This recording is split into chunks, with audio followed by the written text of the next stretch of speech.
Hello students, how are you? Hope you all are fine. Okay. In previous classes, we already discussed about the hunters and gatherers. What does it mean? Why the hunters and gatherers move from one place to another? And also, how do we know about these people?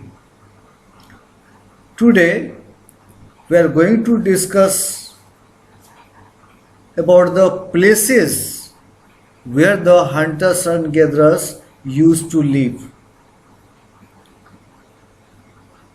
One important terms related to place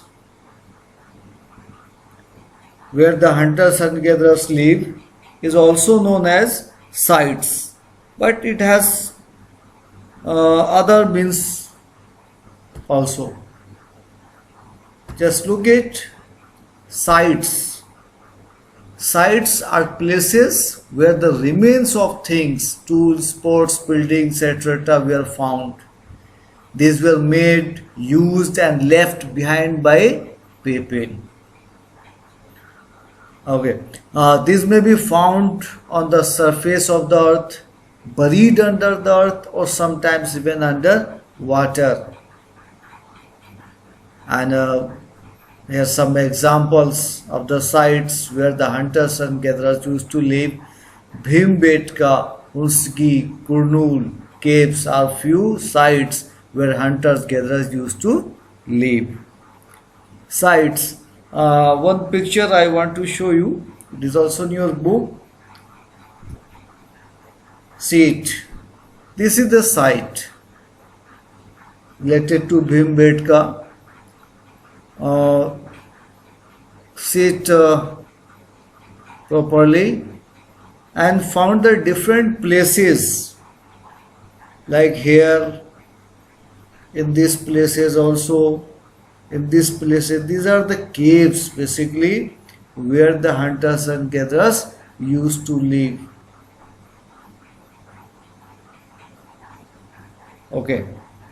Now you can see a map of place India, and you have to find out the important places of sites, and it is shown by the triangle with red color. Find out. Okay, this is Bhimbetka. Just the picture is related to this Bhimbetka. Another one is Hunsgi. Third one is Kurnool caves. Now, these are the sites where hunters and gatherers used to live. Different information has been found out by the archaeologists. So, map, you have to remember the location of these three: Bhimbetka, Hunsgi and Kurnool caves. Okay. Related to Kurnool caves, one important thing also mentioned in your book. In this site, the traces of ashes are found. What does it mean? It means hunters, gatherers were familiar to use of fire. How the hunters, gatherers used fire? Now, look at different ways in which hunters, gatherers use fire as a source of light, to roast meat. Naturally, hunters, when he hunted animals and to roast meat, they used fire. To scare away of animals. Okay, these three important points you have to remember. Different ways in which hunters gatherers use fire as a source of light, to roast meat and to scare away of animals. Remember it? Good. Okay. Now, some important dates and names related to history. To understand different events in the different historical period is confusing. So, historical period is also divided in different parts.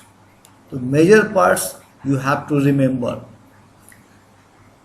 First, look here, Paleolithic period, Paleolithic era. The earliest period, this comes from two Greek words, plio meaning old and lithos meaning stone. What did you understand? Means Stone Age. Simply, it is Stone Age. But the term is used for the Stone Age is Paleolithic Age. The Paleolithic period extends from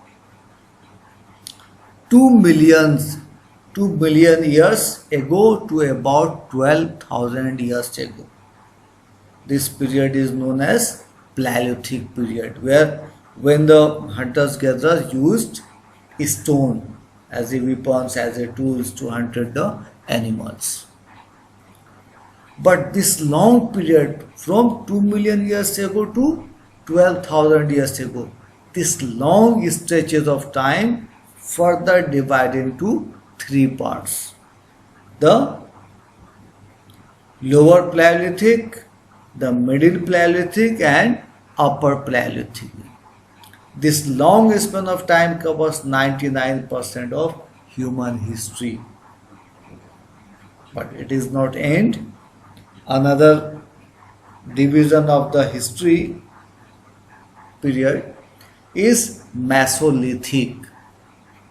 What is it? Mesolithic.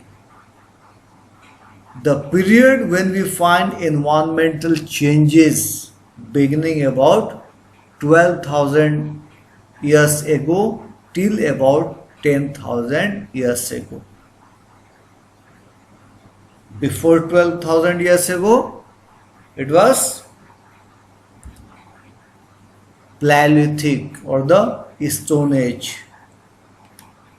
Between 12,000 to 10,000 is Mesolithic, Middle Stone Age.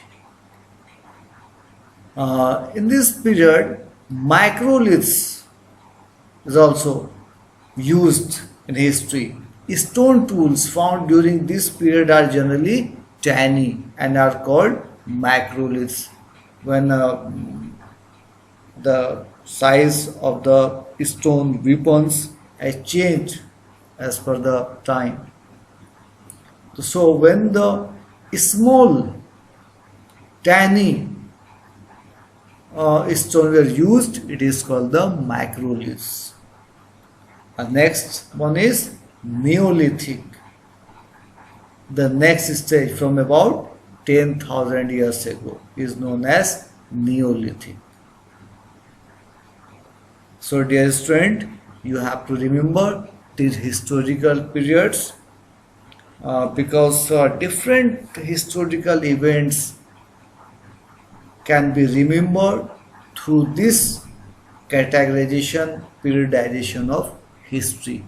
Otherwise, all the events get mixed up and we got confused.